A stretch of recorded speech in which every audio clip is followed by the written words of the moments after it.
Jésus-Christ, la parole vivante, la parole révélée.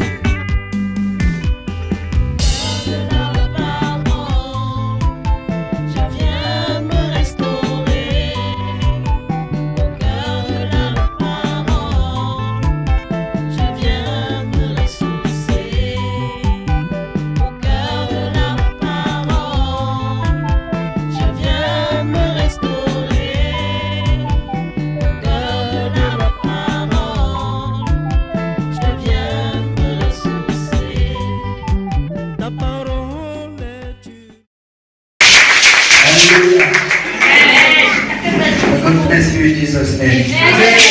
Let's pray. Let's pray. Father, we thank you for this great moment. We thank you, Father, for this gathering this morning. We thank you, O Lord Jesus Christ, for the Holy Spirit that is always available for us, O Lord Jesus. We thank you for the anointing that is to come, O Lord Jesus Christ, to cleanse our heart, to change our bad man and our bad fashion, and to give the glory unto you alone, Father.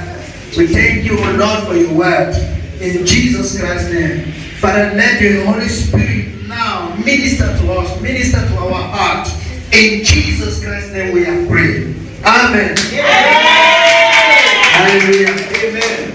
Que le Seigneur vous bénisse abondamment. Amen.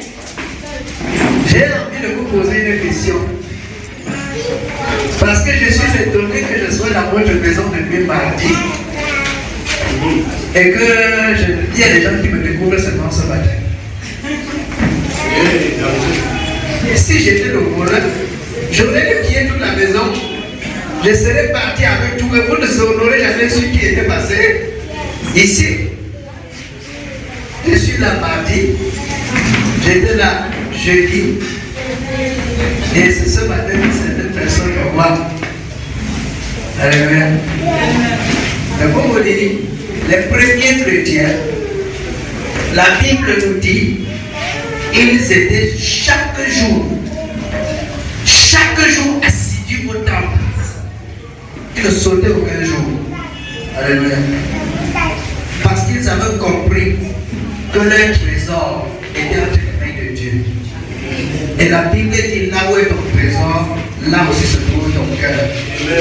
Si ton trésor n'est pas dans la maison de Dieu, c'est que ton cœur ne sera jamais dans la maison de Dieu. Et tu vas aller monter, tu vas descendre, et tu ne viendras donner que les restes au Seigneur. Je vais te dire la vérité que Dieu n'a pas besoin de ton reste. Amen. Dieu a besoin de toi-même en entier, en corps, âme et esprit. Il a besoin de tout ton temps. Il a besoin de toute ton énergie. Il a besoin de toute ta force. Il a besoin de tout ce qui te concerne. En fait, tout ce qu'il t'a donné, c'est pour son service. C'est pour son service qu'il t'a donné tout ce qu'il t'a donné, et ta taille, et ta corpulence, et ton âge, et tout ça. C'est pour lui. Amen. Ce n'est pas pour que tu fasses n'importe quoi. Ce n'est pas pour que tu ailles n'importe quoi avec. Livrer ça aux enchères, aux gens qui ne verront même pas la valeur de ce que tu es, la valeur de ce que Dieu t'a donné. Alléluia. Amen. Nous avons une grande valeur. Tu as une grande valeur. Une valeur que toi-même tu ne connais pas. Une valeur que toi-même tu ignores. Et laisse-moi te dire, si tu es ignorant de ta valeur, le diable n'en est pas ignorant. Est-ce que quelqu'un me suit? Alléluia. Moi, comment revenir dans la salle? Oubliez les conflits que vous allez faire après, oubliez les autres choses. J'ai dit, si tu ignores ta valeur, le diable ne l'ignore pas. C'est même pour cette valeur-là qu'il est tous les jours derrière toi. C'est même pour ça qu'il te séduit et qu'il te détourne tous les jours de la maison de Dieu. Parce qu'il sait qu'il y a en toi quelque chose que toi-même tu n'as pas découvert. Et comme tu n'as pas découvert, lui qui a fait ça le premier, fait tous les efforts pour te détourner du plan de Dieu. Pour que tu sois ignorant de ce que tu es et de ce que tu es appelé à faire. Et en ce moment, tu seras à son service. Il va te manipuler comme il veut. Il va te torturer comme il veut. Il va te balancer n'importe comment comme il veut. Parce que toi, tu es ignorant. Tu n'es pas jaloux de ta valeur. tu n'es pas jaloux de ta puissance, de l'onction de Dieu qui est sur toi. Tu ne les connais même pas. Tu n'es pas au courant de ça. Et le diable dit, ok, il n'est pas au courant, je vais le faire ça dur. Je ne sais pas si vous comprenez. Mais il est étonnant que à 2019 ans, après 2019 ans, que l'Église ne soit pas mature, que l'Église ne soit pas mûre, que l'Église ne puisse pas comprendre sa responsabilité, sa valeur et la grâce et l'onction de Dieu qui repose sur elle après 2019 ans. C'est surprenant, c'est étonnant, c'est même paradoxal. Qu'on trouve aujourd'hui que les gens ont l'air totalement livrés aux choses qui ne servent à rien, totalement livrés à la vanité, totalement livrés aux mondanités, totalement livrés aux choses, c'est pas moi, qui les entraînent progressivement vers l'enfer. Mais les choses pour lesquelles Dieu les a créés, les choses de grande importance, ils n'en font aucun cas.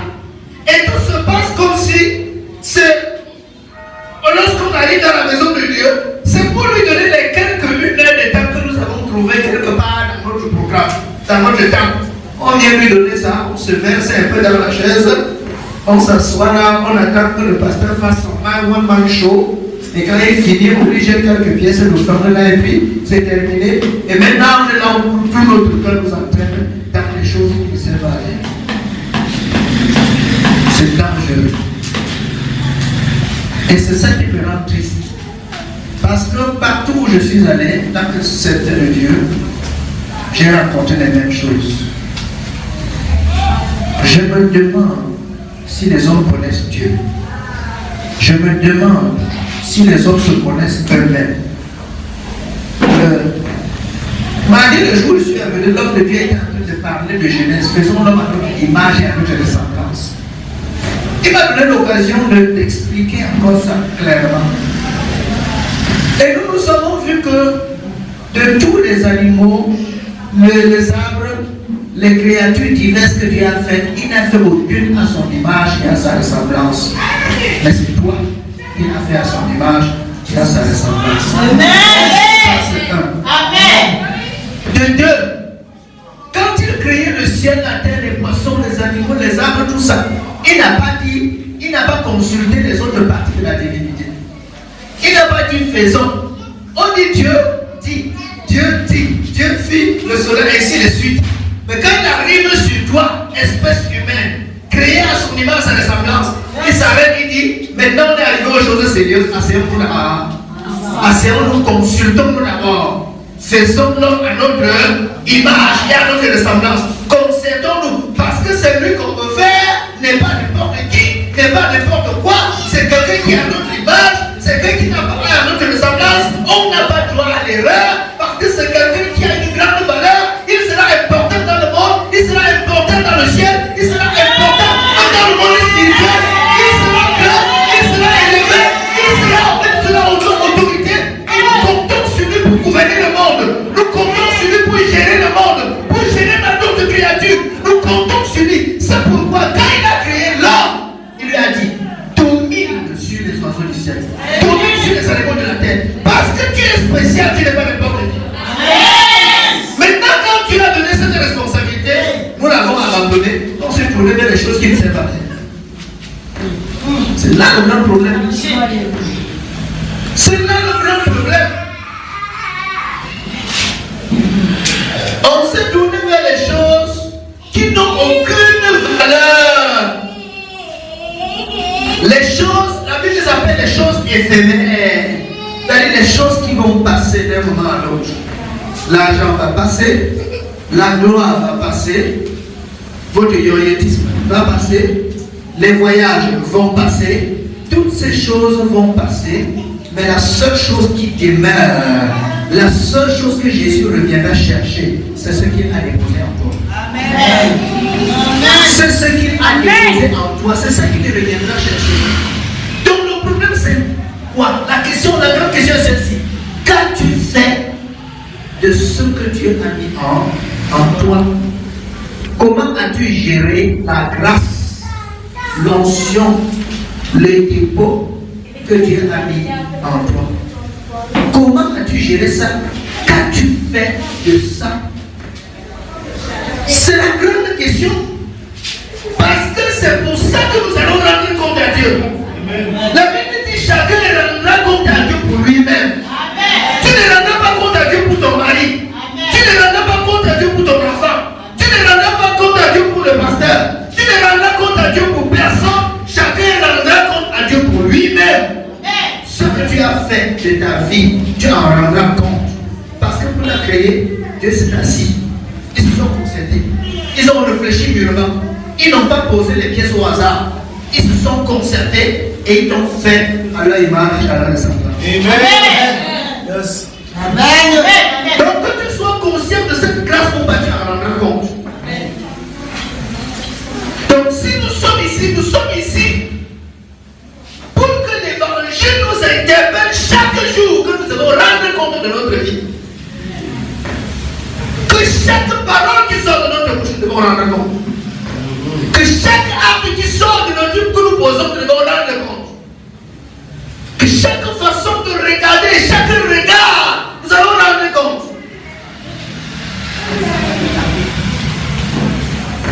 Nous allons rendre compte. C'est la parole de Dieu qui le dit. Mais nous, c'est que l'Église, les chrétiens ne se comportent pas comme des gens qui doivent rendre compte. C'est le problème.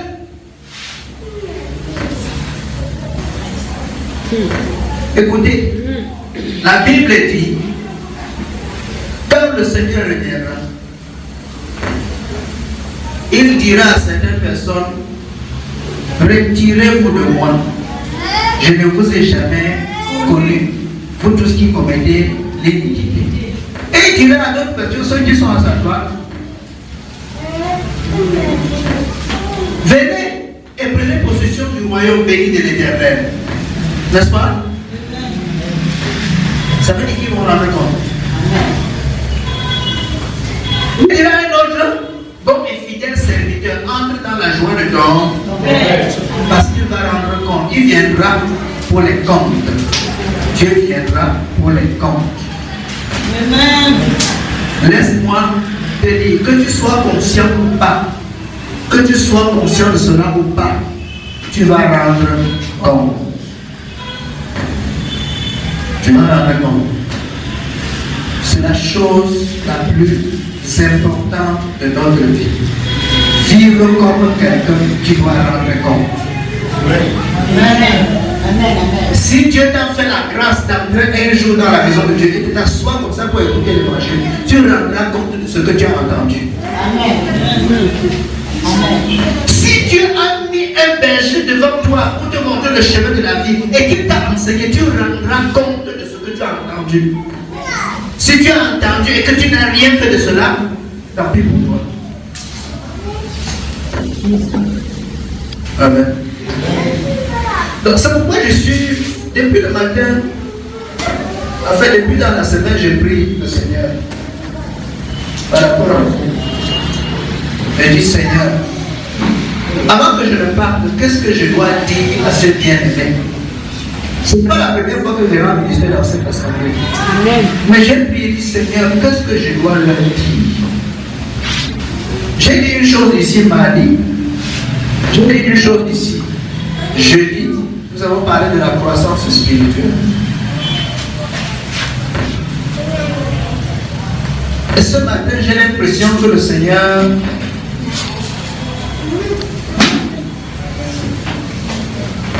faut que les choses se passent d'une autre manière. Amen.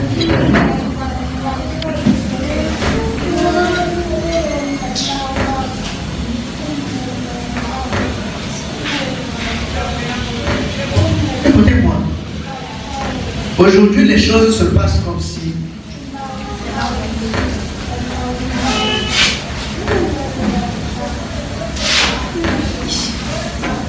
c'est-à-dire la religion, la routine, les habitudes, les vieilles habitudes se sont tellement installées dans la maison de Dieu.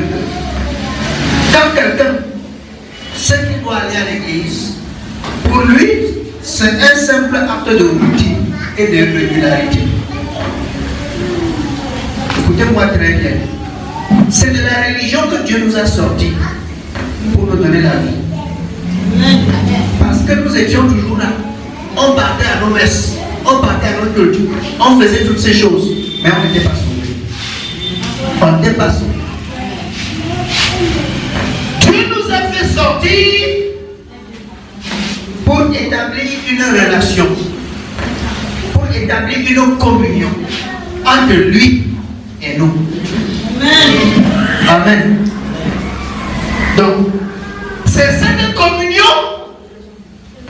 qui doit te pousser à honorer Dieu par ta vie, qui doit te pousser à craindre Dieu, qui doit te pousser à honorer Dieu, qui doit te pousser à faire l'œuvre de Dieu. C'est cette communion-là. Si elle n'est pas, ou bien si elle est morte, ce sera comme quelque chose qu'on pousse seulement. Vous voyez le pouce, non? Chargez des choses, vous mettez là-dedans. Si vous ne poussez pas, ça ne marche. Il y a des chrétiens qu'on pousse seulement. On le pousse seulement, c'est-à-dire que le pasteur le matin, on dit, c'est facile, fais-toi, tu sais que c'est dimanche normalement. Oui, ça c'est dimanche, lève-toi, même si tu es fatigué, viens, on va chasser la fatigue là au nom de Dieu. On le flatte, on le supplie, on lui donne le bonbon, on lui donne le chocolat, on lui donne tout ceci, pour qu'il vienne à la maison de Dieu. Donc les gens comme ça qu'on pousse. Le jour qu'on fait un peu l'air, on fait comme ça, la vie n'est pas là. Fais attention, tu es là pour toi, mais tu vas rendre compte. Amen. Tu vas rendre compte. Si je suis là pour moi-même. Amen. Je suis là parce que, écoutez-moi. Écoutez-moi, je vais vous dire une chose.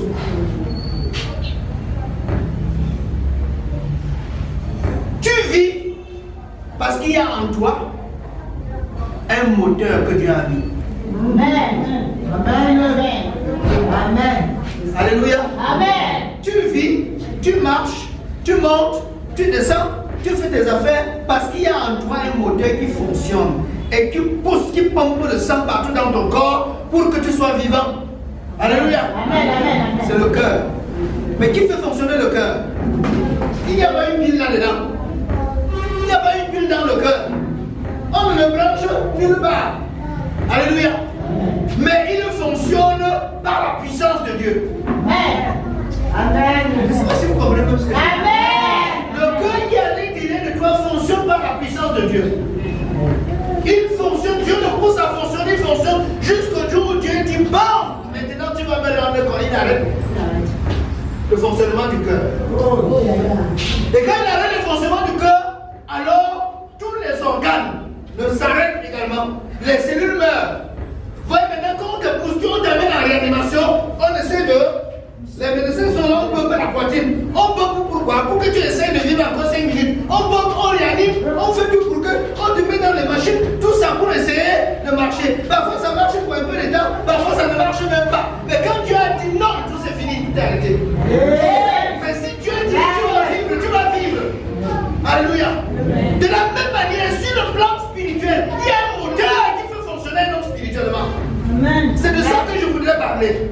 Il y a quelque chose que Dieu a mis en toi, c'est une communion. Quand il nous a sortis de la religion, il nous a connectés à la vie qui est en lui. Et c'est cette vie, c'est son esprit, sa puissance qui pompe l'énergie vitale sur le plan spirituel pour que nous puissions faire l'œuvre de Dieu, marcher en esprit en vérité et servir le Seigneur. Amen. Donc, quand cette communion est coupée avec Dieu, on va te pousser comme le pouce. On va seulement te pousser. On va seulement te réveiller. C'est l'heure de la prière. Lève-toi, c'est l'heure de la méditation. Lève-toi, c'est l'heure de... On va seulement te pousser. Il n'y a pas cette force, cette énergie là en toi. Parce que quelque part, la communion n'existe pas.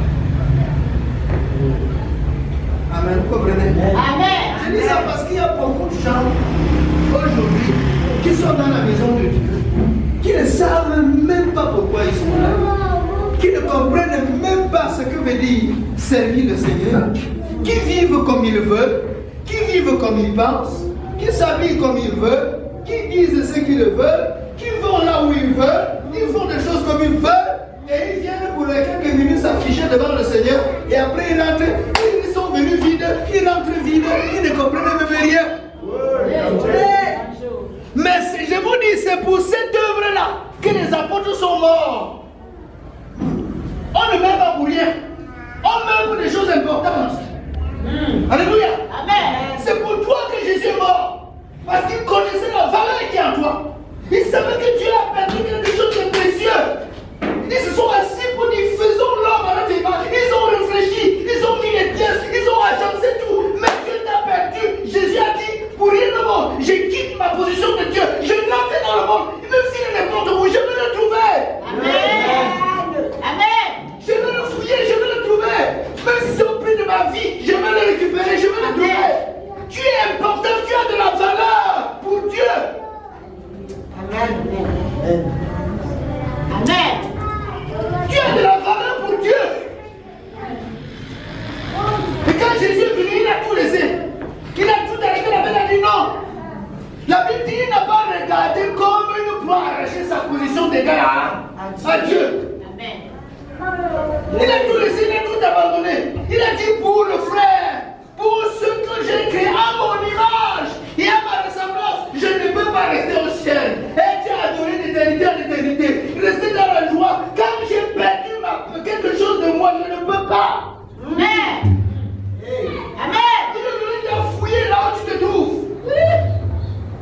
Parce que tu as de la valeur. Parce que tu es important. Parce que tu as du prix à ses yeux. Parce qu'il a un plan merveilleux pour toi. Parce qu'il compte sur toi. Pour œuvrer dans ce monde, il compte sur toi. Amen. C'est pour ça qu'il est mort. Il n'est pas mort pour rien.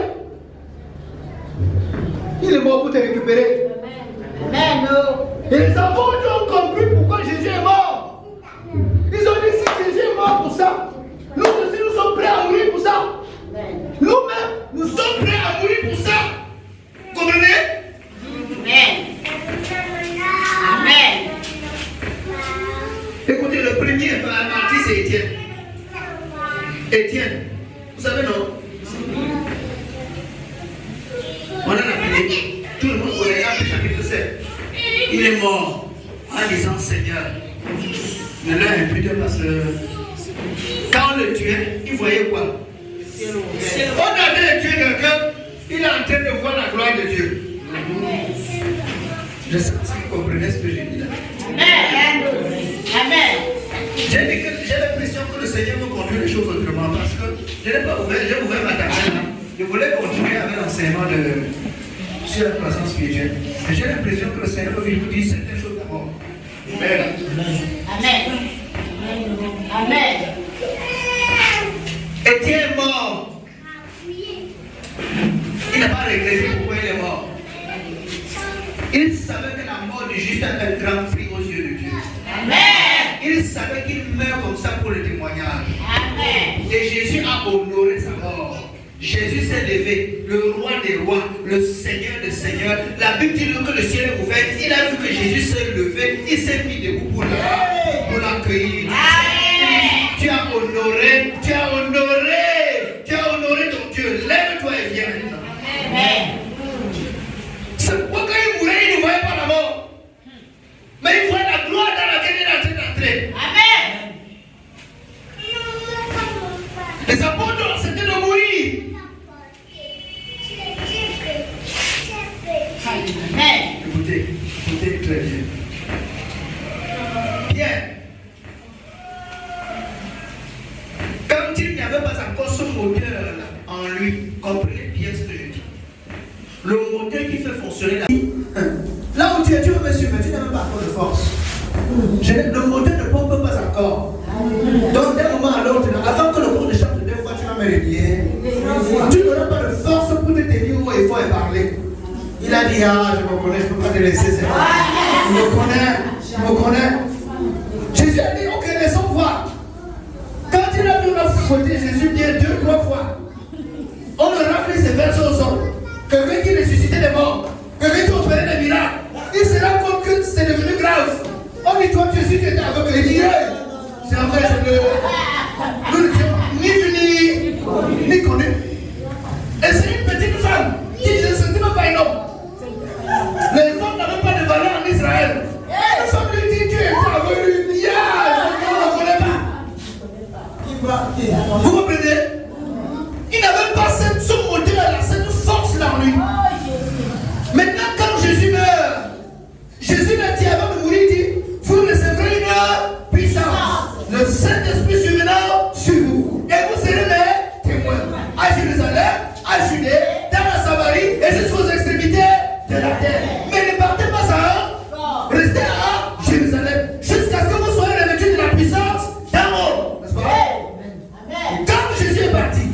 Ils sont tous allés dans la chambre haute.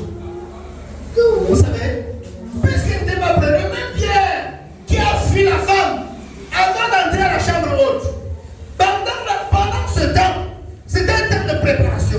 C'était un temps dans lequel le Seigneur les a moulés, le Seigneur les a façonnés, le Seigneur les a brisés. Et leur montré que cet homme s'est au prix de sa vie. Leur montré combien de fois l'homme est important devant Dieu. La valeur d'un homme. Pourquoi Jésus est mort? Pourquoi Jésus les avait dans la chambre haute? Ils ont pris ce temps, ils ont fait ce travail. Dieu les a brisés.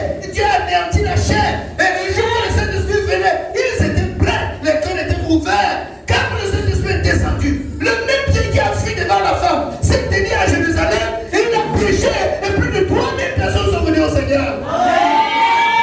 La peur était partie.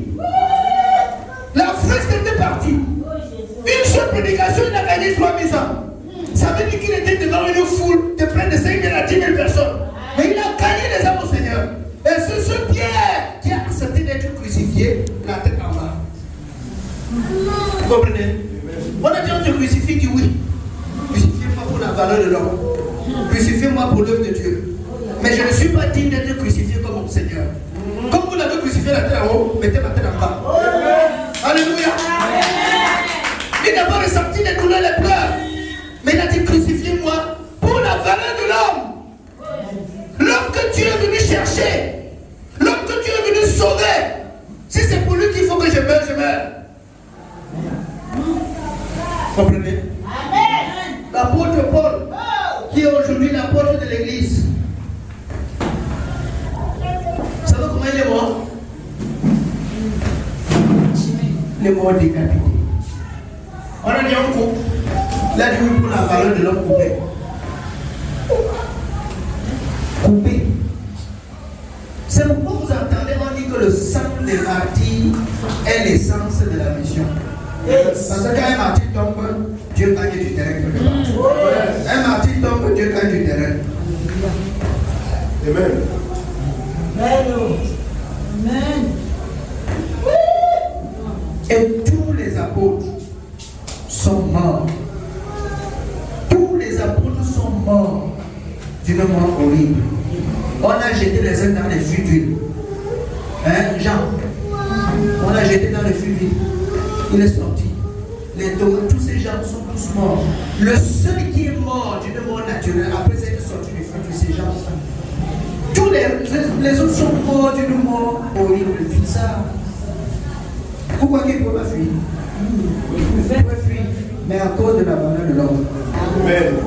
À cause de ce que tu es pour Dieu. Amen. Combien de fois tu es précieux pour Dieu? Amen. Il est étonnant que des gens soient morts pour toi, mais que toi-même, tu ne puisses pas te donner de la valeur à ça. Si vous comprenez ce que je dis. Amen. Que les gens sont morts pour toi. Sont morts avec joie. Écoutez, si on ferme la parole, on va prendre ici. On dit qui sont ceux qui prient Jésus-Christ ici. On tue deux fois en l'air. Il y en a qui vont casser les vitres là pour sortir. Yes. Vous voyez? Mais ils sont morts avec joie.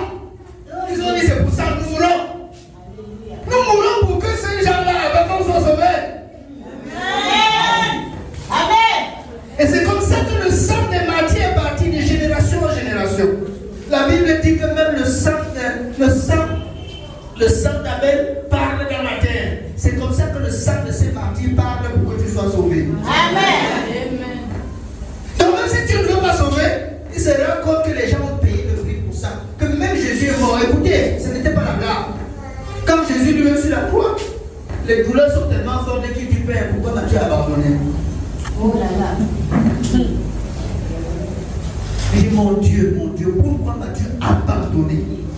Vous comprenez ça? Lui, il a prié une fille du Père, s'il est possible que je chatte.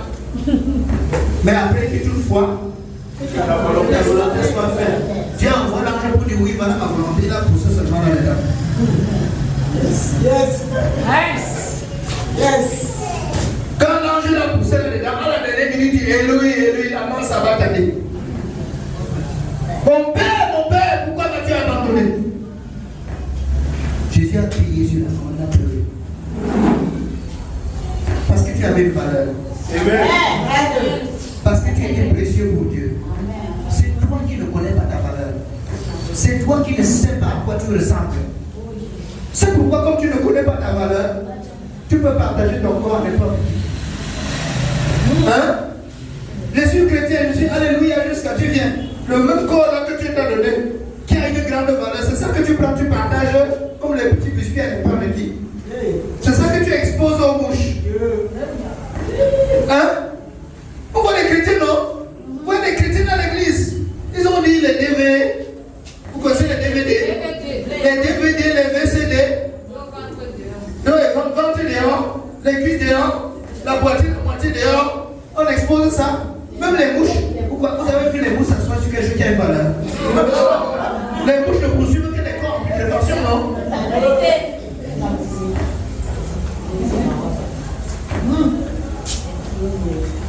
Parce que tu ne sais pas que tu as une valeur, tu exposes le temple du Saint-Esprit à n'importe quoi et à n'importe qui.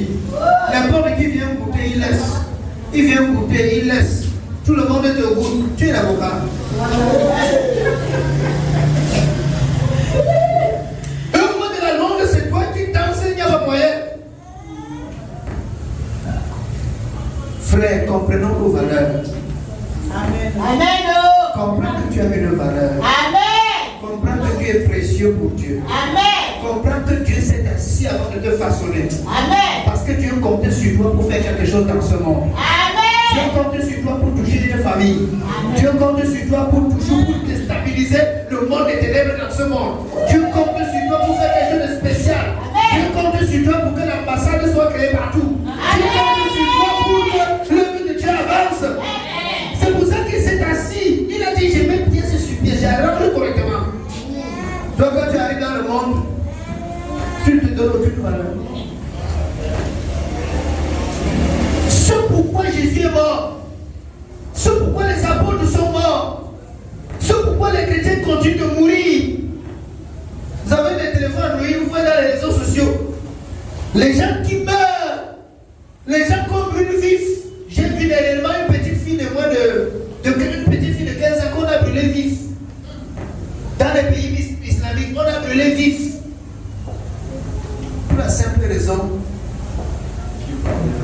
qu'elle a donné sa vie à Jésus. Ses parents étaient en tête. C'était toute une foule, tout le monde a bastonné, tapé. On a mis le feu sur elle. Parce que croire en Jésus-Christ est une abomination pour eux. Elle est morte de partir. Vous comprenez ça? On ne meurt pas pour des choses inutiles. Si Dieu lui-même est mort pour toi,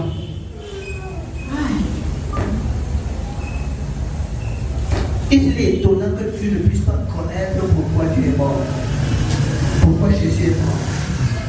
Il est étonnant que tu ne puisses pas comprendre pourquoi les apôtres sont morts. Que les apôtres ont accepté de payer le prix. Écoutez, ils ne te connaissaient pas physiquement. Ils ne te connaissaient pas, tu n'es pas membre de leur famille. Alléluia. Mais ils ont connu que tu es membre de la famille de Dieu. Amen. Que tu es une brebis perdue de la maison d'Israël. Amen. Et qu'il fallait rassembler toutes les brebis et les ramener à la maison. Amen. Ils ont dit pour ça, nous sommes prêts à payer de notre vie.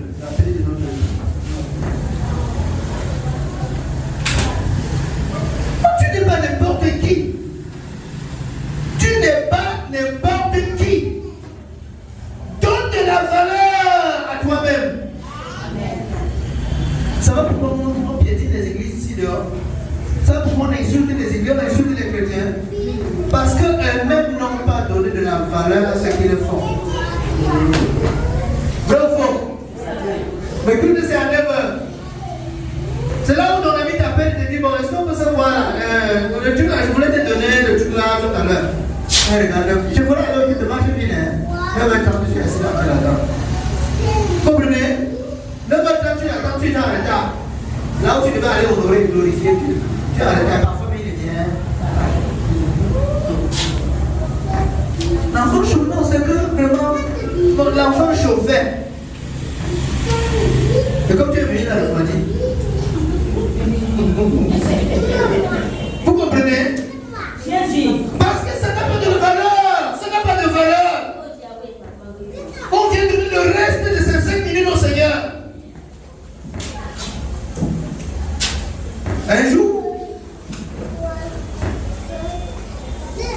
Je vais vous donner ma chaussure. Un musulman, un cordonnier. Je viens le voir. Je viens exactement là où ils vont à la prière. Moi, je suis un homme de Dieu. Je connais ce que c'est que la prière. Mais il dit pardon, j'étais aussi pressé. Pardon, vraiment, c'est dit, je propose même beaucoup d'argent. Vous savez ce qu'il me répond? Toi, tu ne connais pas Dieu? Moi, j'ai dit, je m'en veux prier. Écoutez, j'ai eu honte. Il me demande si je ne connais pas Dieu. Mon pasteur, il me demande si je ne connais pas Dieu. Il demande à un apôtre de Jésus-Christ s'il ne connaît pas Dieu. Et il dit, moi, je m'en veux prier. Même il dit, même si tu me donnes 1 million, je ne prends pas, je ne vais pas l'avoir prié. Voilà quelqu'un qui donne de la valeur à son Dieu.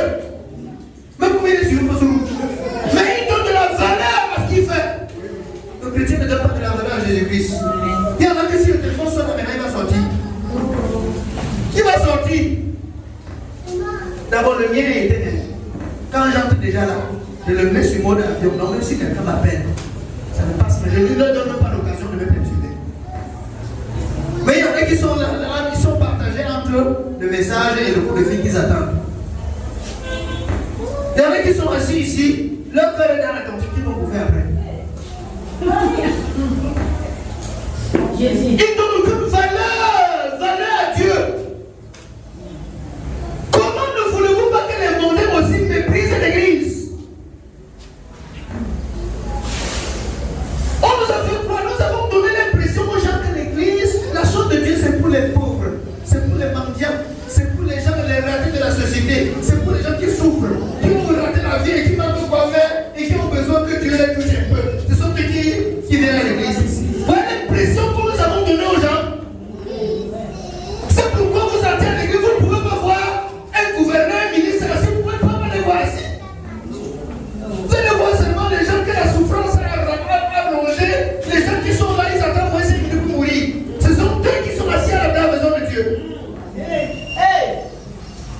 Voilà l'impression que nous avons donnée aux gens, que la chose de Dieu là n'est rien. Mais nous rendrons compte à Dieu pour ça. C'est là le problème.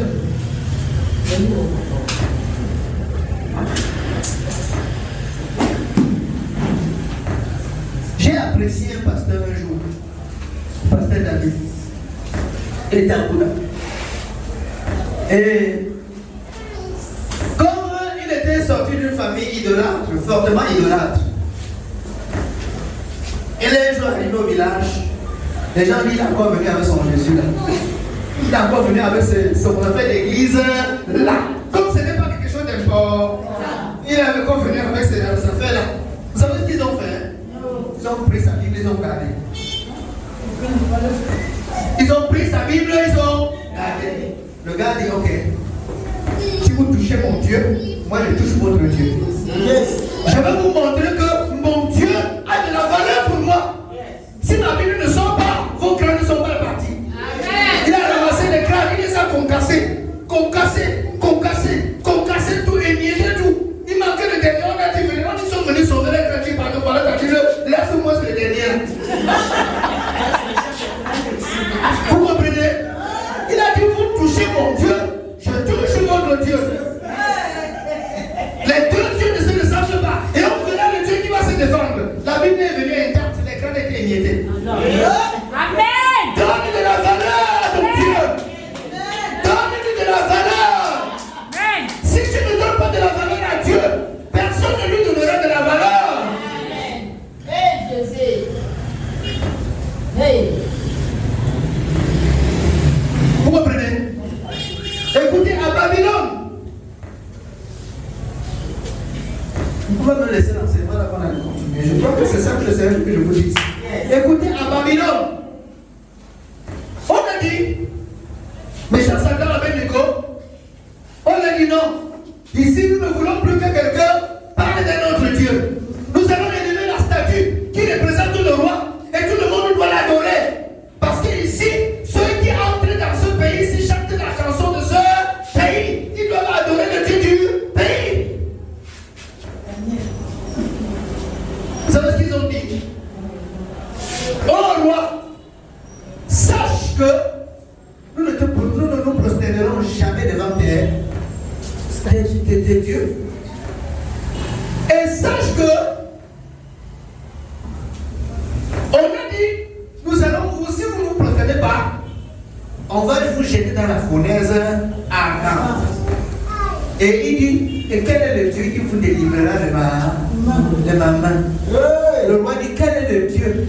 Donc, pour lui, le Dieu de Babylone est très grand. Mais l'Éternel n'est pas un Dieu. Quel est le Dieu qui vous délivrera de ma main? Mes chers soldats, avec les grands dit, sache au roi que nous ne nous prosternerons pas.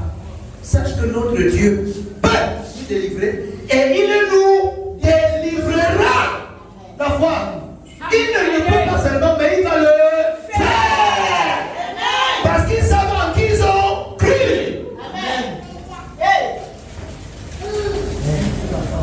C'était le moyen pour que Dieu se glorifie à Babylone. Yes. Pour que les gens puissent reconnaître ton Dieu comme le grand Dieu, il faut que ta vie soit exposée. Amen. C'est pourquoi les apôtres ont exposé leur vie pour qu'aujourd'hui le roi des rois soit célébré dans le monde. Amen. Ils ont dit, notre Dieu peut nous délivrer et il nous délivrera. On a dit, ils ont fini le tableau, ils ont méprisé le roi. Attachez-les, jetez-les dedans. Avant qu'ils n'atterrissent dedans, la Bible dit que même ceux qui les ont lancés là-bas dedans, dès que la flamme les a éteints, eux-mêmes sont tombés là-dedans. Avant qu'ils n'atterrissent, ils étaient déjà cadres. Jésus a atterri avant que vous les accueilliez dans la Amen. Pour dire, comme vous m'avez honoré, moi aussi je vous honore. Comme vous m'avez élevé devant les hommes, moi aussi je vous élève. Amen. Ils sont tirés dans le feu qui avait été chauffé 7 fois plus. Même un de ces chemins ne s'est pas brûlé. Même les habits ne sont pas brûlés. Le roi a dit, pareille chose n'a jamais été vue. Quel est ce Dieu qui vous a délivré?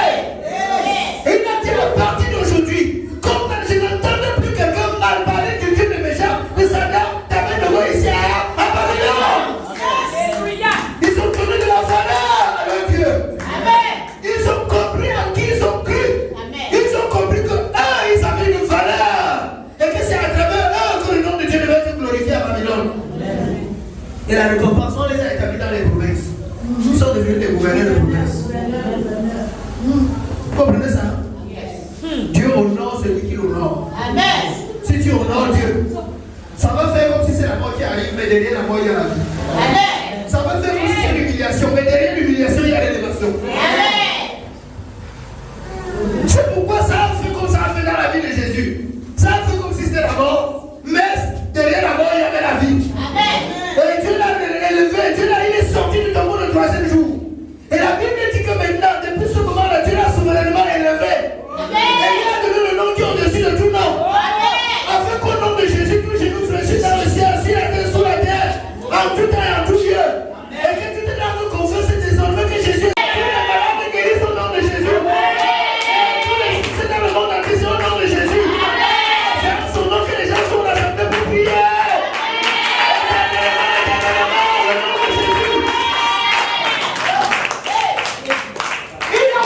Dieu l'a honoré. Il a connu son Dieu, Dieu l'a élevé. Dieu honore celui qui l'honore.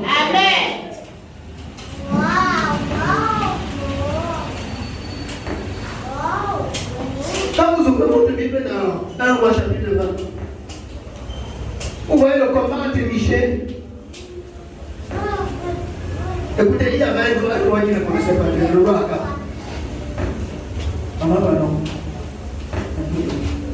Le roi Akab, n'est-ce pas? Le roi Akab veut aller en guerre. Dieu lui-même, il a fait tellement de mal que Dieu voulait finir avec lui. Le roi Akab va aller en guerre.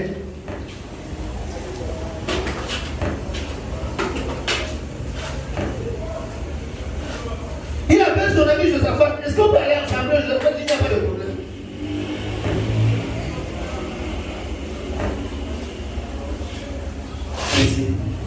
Et il n'y a pas de problème. Josaphat dit consultons les prophètes. Appelons tous les prophètes, on va les consulter pour voir vraiment le plan de Dieu. On consulte tous les prophètes. Qu'est-ce qu'Akab a fait? Il a appelé les prophètes que lui il aime. Les prophètes qui prophétisent parce qu'ils ont quelque chose à manger. Comme vos prophètes qui sont ici dehors maintenant. Les prophètes, les dizaines de bonheur, aventure. Dans les gars, ils te prophétisent comme ça, ils disent qu'à cette même époque de l'année prochaine, tu auras le travail. À cette même époque, ils te donnent les délais, et ainsi de suite. À quand on a appelé ceux-là, ils sont venus. Il y avait un parmi eux qui était très courageux, on l'appelait Sédécia. Il a pris les cordes, il a mis sur sa tête. Il a dit, même si vous prophétisez n'importe comment, après tout, je suis le digne prophète. Donc je suis le prophète des prophètes. Si vous prophétisez, il faut que je confirme d'abord. Parce que je suis le roi des prophètes. Ils ont prophétisé, ils ont dit à Adam, vas-y, Dieu te donne la victoire, vas-y, Dieu te donne la victoire. Écoutez bien, très bien l'histoire. C'est parce que le temps faisant des fois, on ne peut pas dire. C'est vrai, allez lire ça là. Vous voyez, maintenant de l'autre côté, puisque c'était un roi qui aimait qu'on lui dise les choses qu'il aime.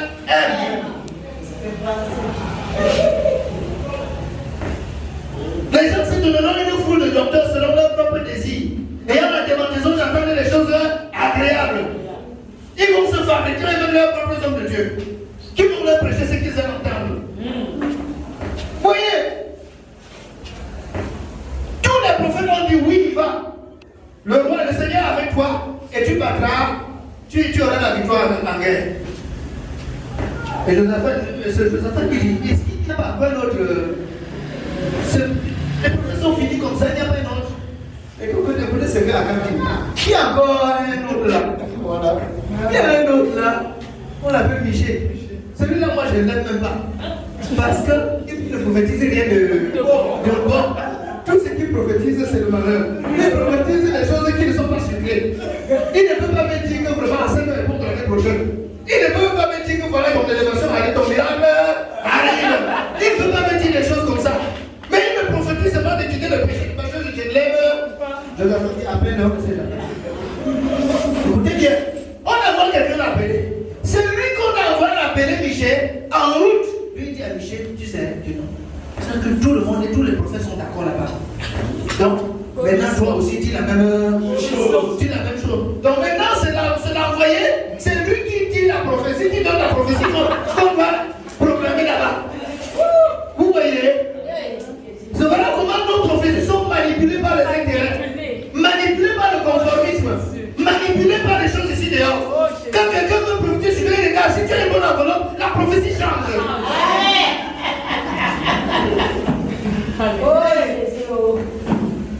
Voyez. Quand quelqu'un veut prier sur toi, et tu as le point de contact. Ils ont appelé ça le point de contact. Tu as le point de connexion. Tu as tout ceci. Quand tu viens à le point, il te regarde. C'est ça. Quand il y a un bien violé, un bien de 10 000, 20 000, 30 000 dans l'enveloppe, ça ce qu'il fait. Fallait mettre je ressens la présence du Saint-Esprit. Father, in the name of Jesus, as long as I am your servant, can you call me, Father, to give Jesus? C'est l'enveloppe, c'est l'enveloppe. Vous voyez, l'autre on a dit c'est un manque qui te soit fait selon ta foi. Donc s'il n'a pas la foi, c'est son problème. Vous voyez, les voilà.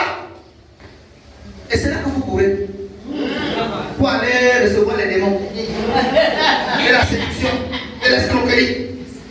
Donc, Michel vient, il dit, je dirai seulement ce que le Seigneur a dit. Maintenant, entre Michel a un problème. Quand Michel veut déclarer la vérité, il est d'abord influencé par ce que le gars a. Parce qu'il est devant le roi, il est devant tous les prophètes, et il lui faut rassembler son courage pour dire la parole de l'Éternel. Mais il est un peu influencé, il commence d'abord par dire que oui, va au roi, tu iras là, tu auras la victoire. Le roi se lève et dit, alors, combien de fois Dieu a voulu revenir à la raison? Combien de fois doit-il dire de mettre toujours la vérité? Le roi est déjà content, il dit, ne sois pas content. Voici la vraie parole de l'Éternel. Sache que j'ai vu. Dieu était assis sur son trône. Et il y avait un conseil là-bas. Dieu est en train de dire qu'il me séduira à Cap. Et un esprit de mensonge s'est levé, il a dit, moi je veux le séduire. Et il dit, tu vas faire comment? Il laisse. Il aime les bonnes prophéties. Je vais entrer dans la bouche de tous les prophètes. et je vais devenir un esprit de mensonge, et je vais les pousser à prophétiser le mensonge, il va aller mourir en Dieu dit salut moi. Tu as un bon plan. Amen. C'est comme ça que l'esprit de mensonge est entré dans les prophètes et qui prophétisaient parce qu'ils veulent les intérêts. Ils veulent les relations avec les rois, ils veulent les grosses enveloppes, ils veulent tout ça. C'est comme ça que c'est arrivé. Quand Michel donne la prophétie contraire, vous savez ce que c'est dit, c'est qui a mis l'école de la fête. Il se lève, il chiffre Michel. Par où le Saint-Esprit est sorti de moi pour te parler. Et le roi dit, prenez Michel, mettez-le en prison. Comme il vit jusqu'à ce qu'il apprenne à prophétiser les choses que j'aime. Mettez-le en prison. Et il saura qu'on ne blague pas avec le roi n'importe comment. Michel lui dit, roi, comme tu vas en prison, tu vas en guerre. Sache que si tu rentres de la guerre, c'est que je ne suis pas prophète. Tu n'as pas parlé par moi. Il est parti en guerre. Il s'est même caché. Il s'est même déguisé. Il s'est fait le Dieu. La flèche perdue est allée comme ça, le localiser. Bing! Et tout le monde a dit Michel était le vrai prophète. Et tout le nom du Seigneur a été glorifié. Tout le monde a su que Michel était le seul vrai prophète. Tout le monde peut être fou dans ta famille, mais Dieu a misé sur toi. Tu dois relever le défi. Amen. Tu dois relever le défi. Tu dois honorer Dieu. Quand tu honores Dieu, Dieu t'honore. Amen. Mais alors pour une rapidement fait sortir Michel de la prison, dit c'est toi qui es le vrai prophète. Que le nom du Seigneur a été glorifié. Amen. Comprenez? Amen. Pour que Dieu soit glorifié dans ce monde, Dieu doit te sacrifier quelque part. Amen. Nous sommes les instruments de la manifestation de la gloire de Dieu. Et quand Dieu est glorifié, nous sommes glorifiés avec lui. Voilà le grand bénéfice qui est derrière. Dieu te sacrifie, mais quand lui, s'il attire sa gloire à lui, il te glorifie en même temps. Tu es glorifié avec Dieu. Amen. C'est pourquoi il dit, est-ce que tu connais ta valeur? Amen. Est-ce que tu es un instrument pour la gloire de Dieu? Amen. C'est de ça qu'il est question. Amen. Regardez David, le petit David. David est un tout petit enfant. Tout le monde a fui la guerre. Les Philistins sont venus avec le géant Goliath. Un homme guerrier entraîné depuis sa jeunesse. Tout le monde a fui. Même le roi Saül a fui la guerre, il est rentré au palais. Et Israël n'avait pas été dans la défaite. David vient au champ et dit, que fera-t-on de celui qui va battre Goliath? Un tout petit il dit au champ de guerre d'abord son grand frère le fouet. Hein? Je connais ton orgueil, je connais ta malice, je connais ta curiosité. Tu as laissé les brebis à qui? Hein? On est ici au champ de guerre. Toi tu fuis la maison, tu viens ici faire. Écoutez, ils n'ont rien pu faire. Quand Dieu suscite un homme, ils n'ont même pas de discernement pour voir que la solution est déjà arrivée. Il a méprisé ta vie. Il a méprisé ta vie.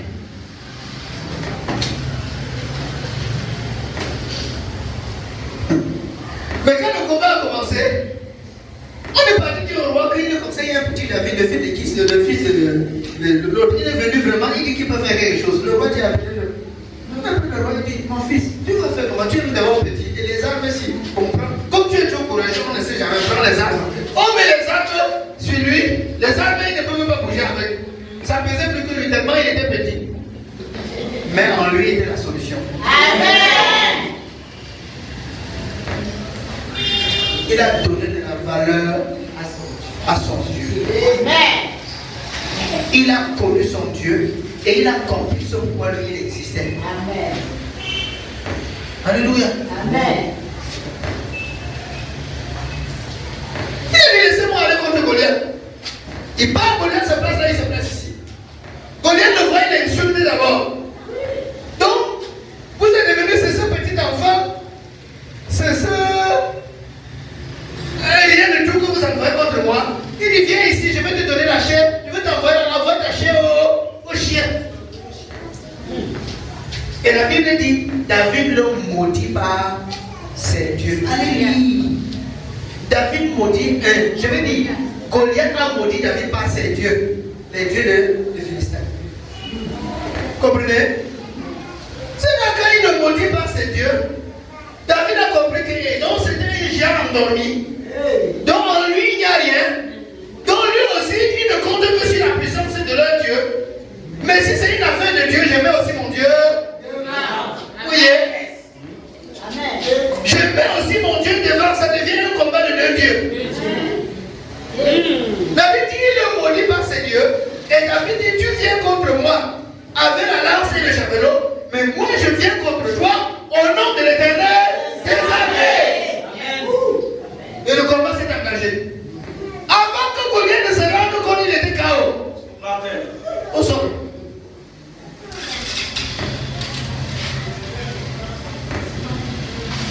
J'ai dit qu'avant que Goliath ne se rende compte, il était KO.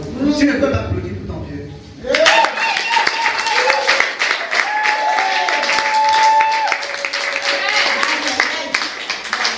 Qui a donné la victoire? Qui a connu son Dieu? Qui a glorifié Dieu? Qui a élevé le nom de Dieu? Alors, vous comprenez? Donc, pour que Dieu soit reconnu Dieu, pour que l'Église soit respectée, l'Église de Jésus soit respectée dans ce monde, il faut qu'il y ait des hommes qui se lèvent et qui glorifient le nom de leur Dieu.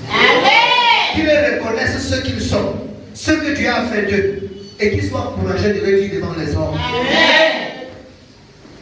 Amen. Amen. Il faut que Dieu trouve les hommes qui l'honorent. Qui l'honorent dans ce monde-ci. Honore Dieu. Honore Dieu.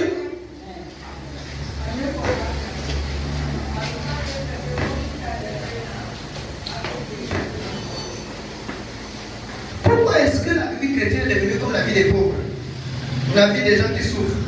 Parce que nous ne connaissons pas la valeur de notre Dieu. Parce que nous ne connaissons même, nous ne connaissons pas la valeur de Dieu. Dieu dit qu'ils vont souffrir comme ça jusqu'au jour où ils vont reconnaître que moi je suis le grand Dieu. C'est tout.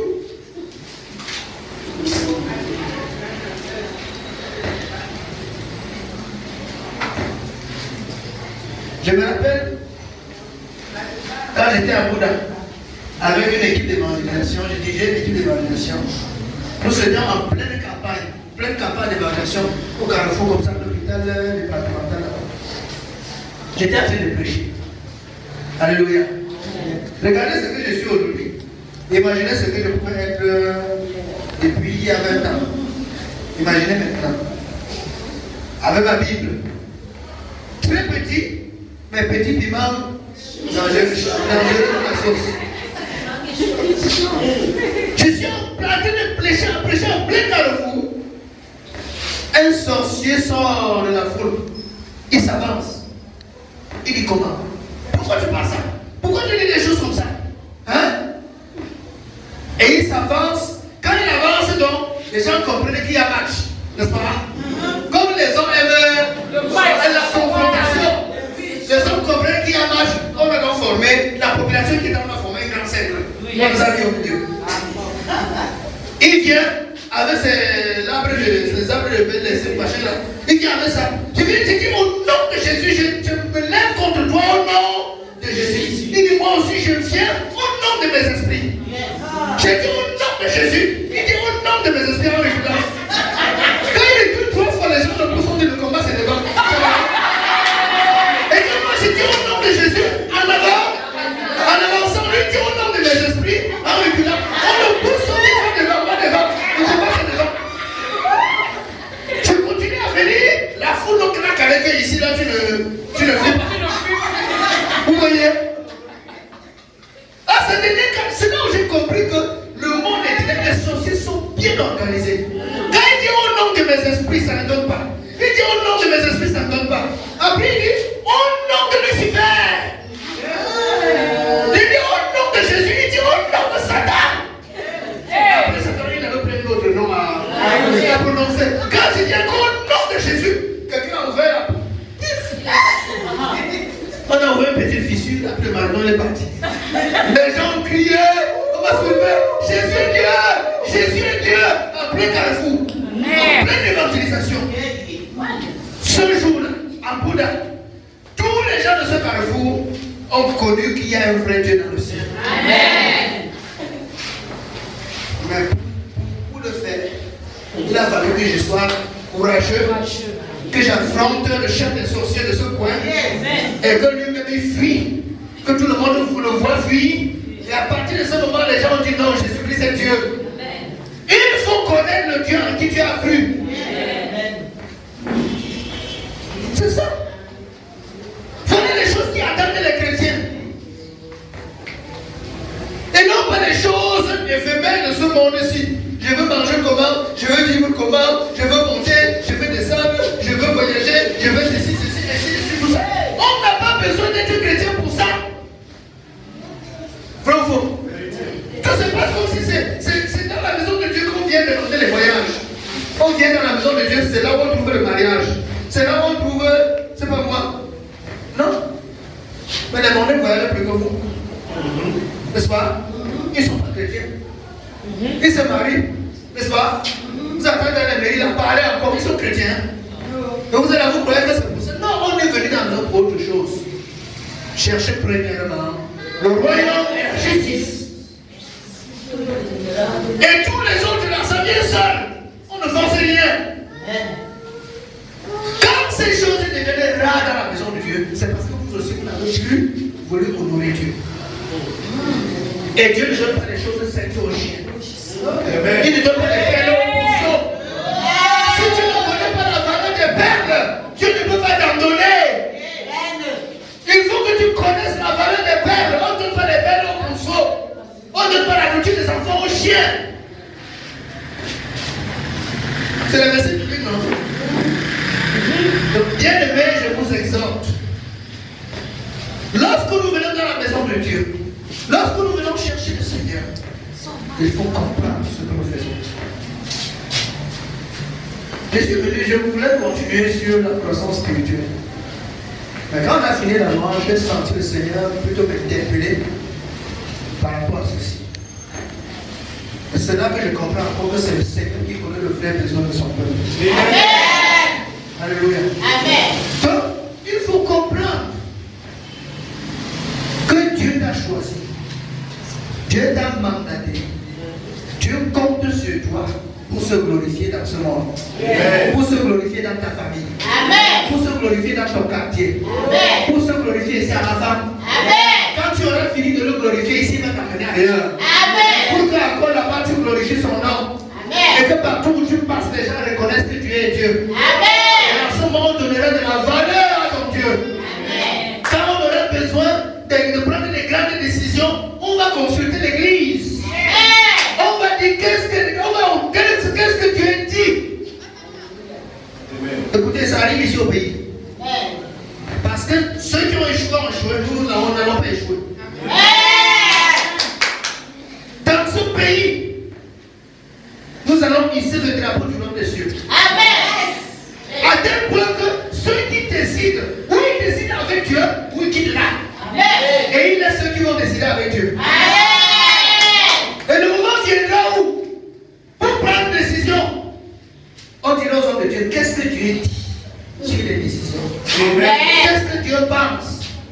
Et en ce moment-là, les pasteurs ne seront plus les femmes qui avaient les pantalons déchirés. Ce seront ceux qui auront le droit d'entrer à la présence et de taper la main sur la table.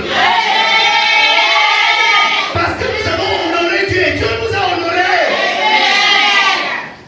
Amen. C'est ça. Amen. C'est pas que nous rassemblons dans les petits coins.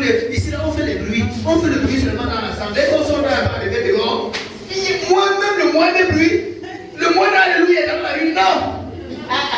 Vous entrez ici, vous faites comme si vous êtes trop spirituel. À la maison, rien.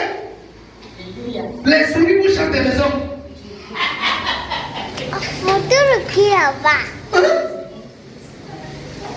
Les souris chassent un chrétien de la maison. Les cafards passent au chez vous. Les cafards, c'est grave, il y a les serpents là-haut, c'est bien joli l'option. Il y a avec tous les anciens. Vous faites quoi? Où est ton Jésus? Non, c'est le Jésus qui est passé qui est fait ça. Vous comprenez? Oh, Yahweh. Vous comprenez? Donne de la valeur à ton Dieu. Amen. Si tu élèves ton Dieu, il t'élèvera lui aussi. Amen. Si tu honores ton Dieu, lui aussi t'honorera. Amen. Et tout le monde saura que tu as un vrai Dieu. Amen. Je finis avec Joseph. Amen. Nous tous, nous connaissons la vie de Joseph. Nous connaissons comment Joseph a souffert. Il a souffert, mais dans la souffrance, il est resté intègre de joie. Amen. La Bible dit que c'est lui qui apportait le mauvais rapport de ses frères à son père. Il était le seul juste. Écoutez-moi, Dieu ne sacrifie pas les pécheurs, Dieu sacrifie les justes. Amen. Ce sont ceux qui ont honoré Dieu que Dieu sacrifie. Écoutez-moi très bien. Ses frères étaient mauvais. Ses frères étaient méchants. Dieu n'a pas misé sur eux. Mais lui qui était juste, c'est lui que Dieu a choisi. Dieu a dit, comme tu es juste, je vais t'élever et tout le monde entier sera sauvé de la famine grâce à toi. Amen. Mais ça n'a pas commencé comme ça. Ça a commencé seulement par la haine de ses frères. C'était déjà la première étape pour aller vers l'Égypte. Alléluia. Amen. On a vendu, on a voulu le tuer.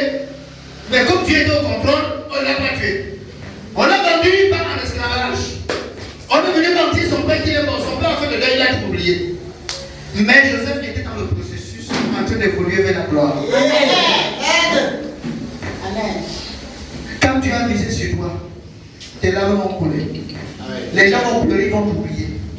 Les gens vont croire que tu es fini. Les gens vont croire, tous vont croire, mais tu es dans la machine de Dieu en train d'être écrasé petit à petit. Amen.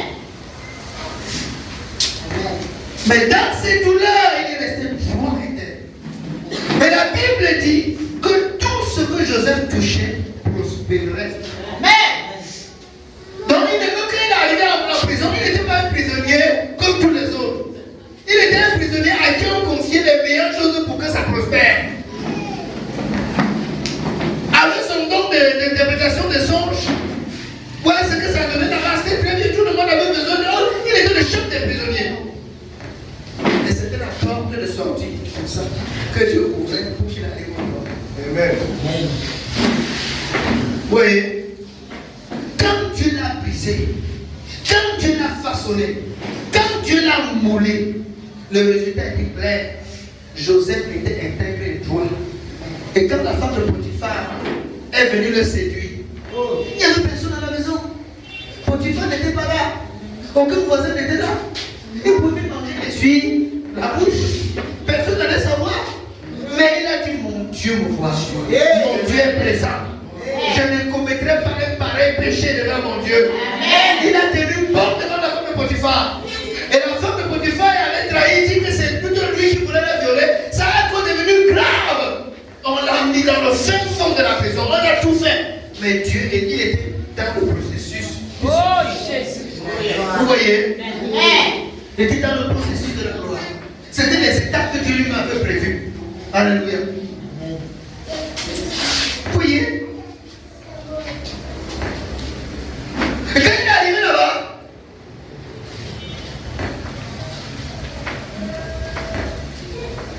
une simple interprétation de son de Pharaon. Écoutez très bien. Écoutez-moi très bien. En nous, il y a des choses que nous ne connaissons pas. Joseph était un gouverneur, un administrateur. Mais Dieu ne lui avait pas, c'était son don. C'était quelqu'un qui était appelé à gouverner. Mais Dieu ne lui avait pas dit. Dieu n'avait pas dit ça à quelqu'un. Mais c'était un génie qui était en lui, qui devait se développer. Parce que c'est avec ça qu'il devait gouverner l'Égypte et gouverner le monde entier. Vous comprenez très bien. Mais pour y arriver, il n'avait pas besoin d'aller composer les langues. Mais il avait besoin de suivre seulement les épreuves, de grandir dans les épreuves. Il avait seulement besoin de laisser faire. Parce que Dieu lui avait tout donné, même ce qu'on ne donne pas les langues, Dieu lui avait donné. Spirituellement, il était parti. Il était équipé. Quand il arrive, regardez très bien. Quelqu'un qui est appelé à gouverner, Dieu lui a révélé ce qu'on appelle aujourd'hui le projet de société. C'est-à-dire, il est candidat pour être. On dit bon, qu'est-ce qu'on va faire? Voilà le son de Pharaon. Il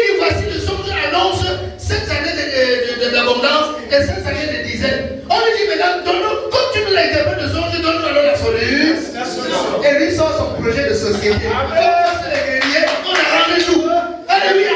Et quand ils sortent son projet de société, on dit, c'est que toi qui vas diriger ça, ce projet. Allez, on dit maintenant, sortez-le de la prison, mettez-lui les habits royaux et il est devenu premier ministre. Ça passe par les yeux des autres. Dieu va le faire encore aujourd'hui. Il faut qu'il trouve des gens sûrs. Des gens qui ont des projets de société dans leur cœur. Des gens qui sont entrés dans le processus, ils ont laissé Dieu les façonner.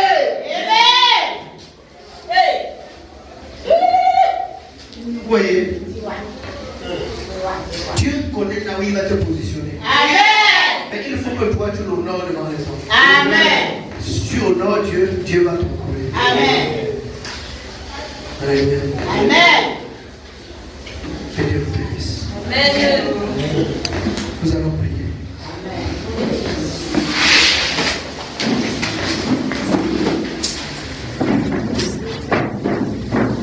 Touch me one more time, oh Lord. Touch me one more time, oh Lord. I need the touch of the Master. I need the touch of the Lord. Touch me one more time, oh Lord. Touch me one more time. Touch me one more time, oh Lord. Touch me one more time. Touch me one more time, oh Lord. Oh, I need the touch of the Master. I need the touch of the Lord. Touch me one more time, oh Lord. Oh, I need the touch of the Master. I need the touch of the Lord. Touch me one more time, oh Lord. Commence à parler au Seigneur. Dis, Seigneur, je suis quelqu'un de merveilleux. Je suis une créature merveilleuse. Je suis quelqu'un de spécial. Je suis quelqu'un, Seigneur, appelé à glorifier ton nom. Appelé à élever ton nom dans ce monde-ci.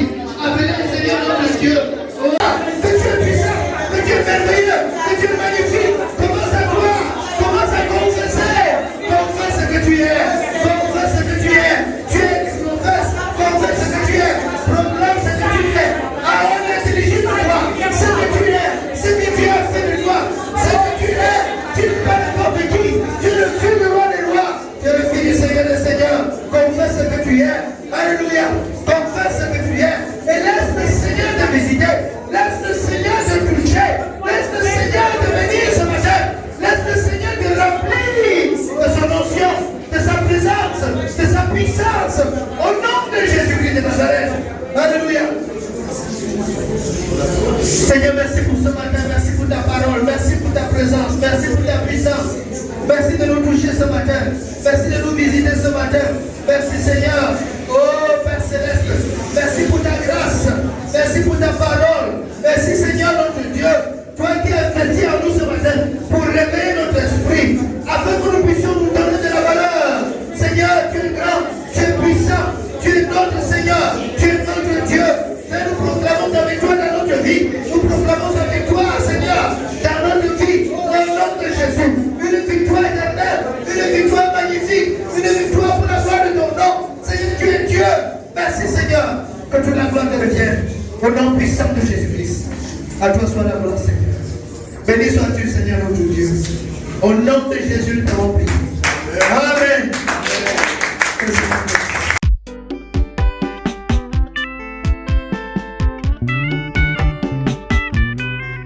Jésus-Christ, la parole vivante, la parole révélée.